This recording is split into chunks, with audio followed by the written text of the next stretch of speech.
Okay, Dave, thanks for talking to us again. It's still that busy, hectic period, but it's been an excellent weekend for the football club, and one of those where I think was coming, a performance and a result together. Yeah, we've said it for a couple of weeks now. We deserve far more than what we got against Gillingham and Ipswich.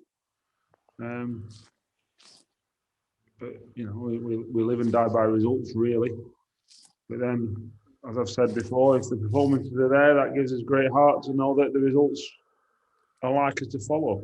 So, and that was the case Saturday. I think you told me last week that you sort of your organisation towards the build-up towards Saturday's game with the league leaders coming in town was a little bit more of a low key. You give the players a few days off and a bit of a shorter training session. How important is that you look at that organisation, especially when it is 3 games a week? Yeah, they didn't have any days off. Well, they had Wednesday off and that was it, because we had the game Tuesday night. But the recovery of players is important. We haven't had I don't know how many midweek games we've had on the spin. We've had, I don't know, 6, is it? Something like that, maybe.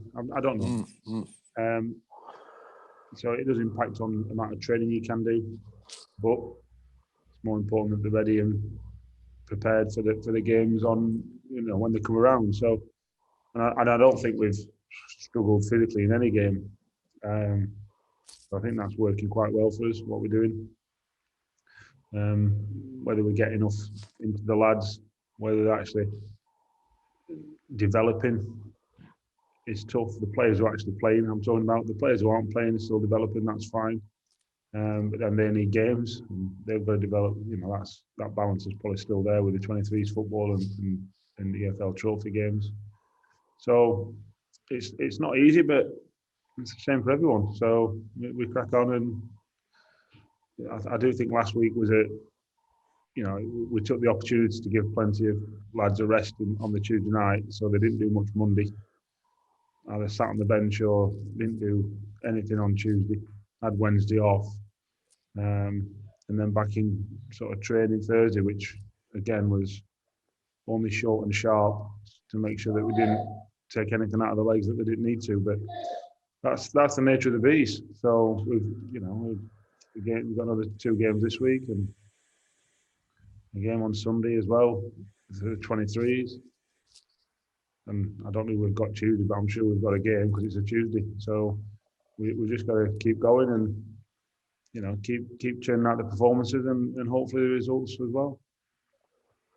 The one thing that's one of the things at the top of your list as a manager of many things that you've got top of your list is the camaraderie in the squad, something that you've built over the last few years. When you looked back at the Nicky Hunts and the Paul Greens and the Chris Porters of this world, the Eddie Nolans, all those who came in, and this time you've turned the squad around a little bit.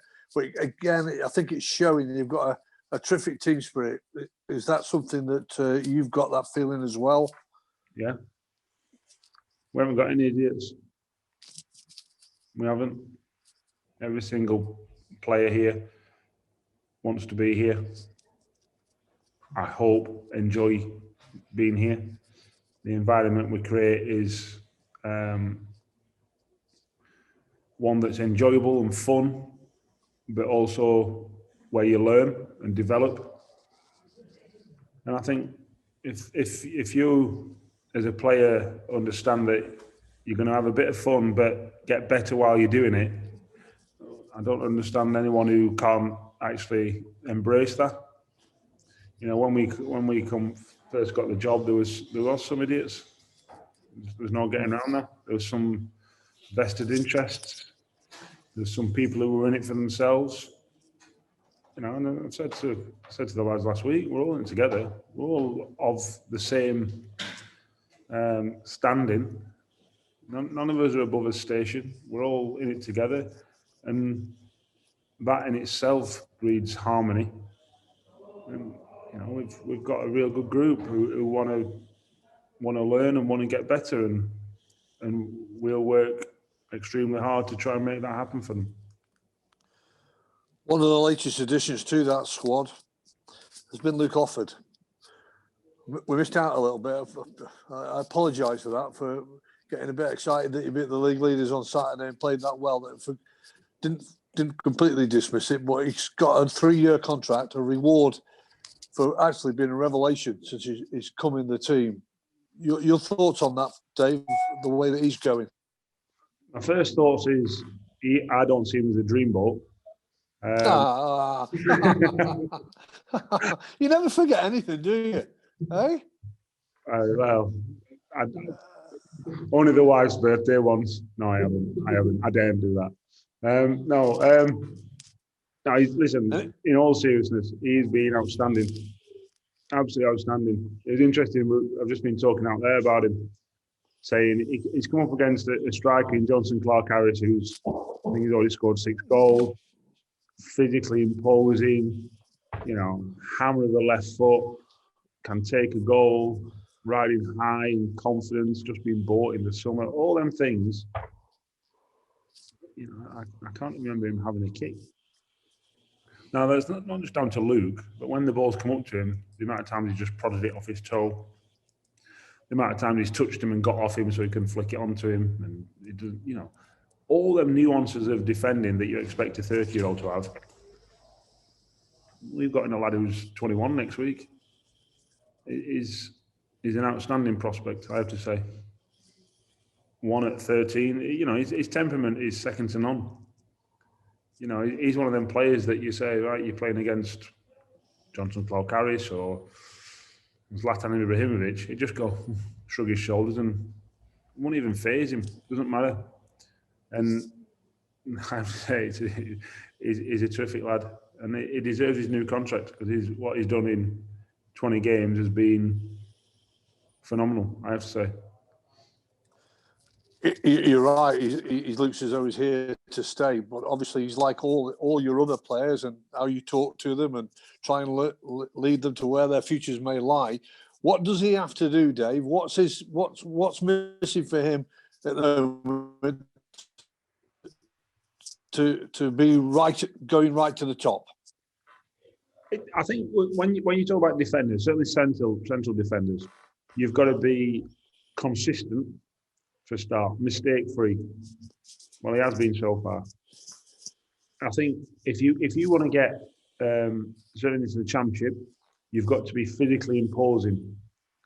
How about that? The stereotypical centre half is 6'4", can move, isn't slow, and he's okay on the ball. That's what the majority of Championship centre halves are. Well, is he physically imposing? He's not 6'4", he's 6'1". So he's got to make sure that he's physically imposing by outthinking players. He can shift. He's certainly better on the ball than quite a lot of the Championship centre-halves. So he's got to make sure that physical questions, he answers them with by using his physicality when appropriate and using his brain when appropriate. Because he's not going to, he's not going to put someone like Johnson Clark-Harris to one side to go and head a ball. So he's got to pick his pocket. He's got to nudge him. He's got all them little nuances. And I have to say, he's got most of them. He's got most of them. We played Blackpool and the Gary Medine, we kept whacking diagonals onto him. I don't think anybody has said after the game, he had a tough afternoon with that Gary Medine whacking balls onto him. Why? Because he knew how to defend properly. He knew when to go and get tight. He knew when to create a bigger gap between him and Omar. He knew when to cover around. All them positional things, he was using his brain. He was using his brain not to get exposed. And, that's the most powerful tool in anybody's body. And he uses that as well, if not better than anyone as well. So he's got to keep going. He's got to, he's not long into his career.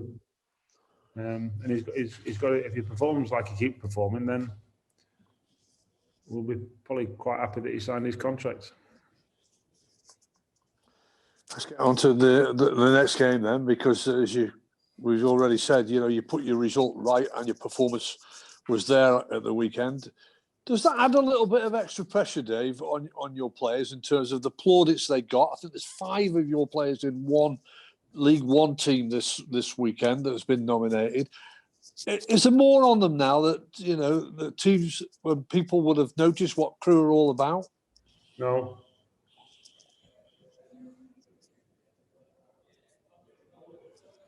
They take it in the stride, will they? They take everything that's going to come out of them, because opposition would look at that, wouldn't they? Think, wow, Crewe just taking out the league leaders. They took out Ipswich but didn't win the game. They took out Hull but didn't win the game.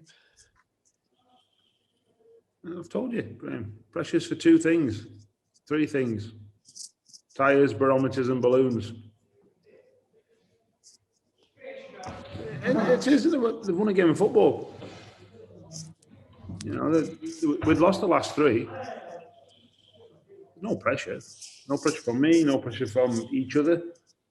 You know, I think it was.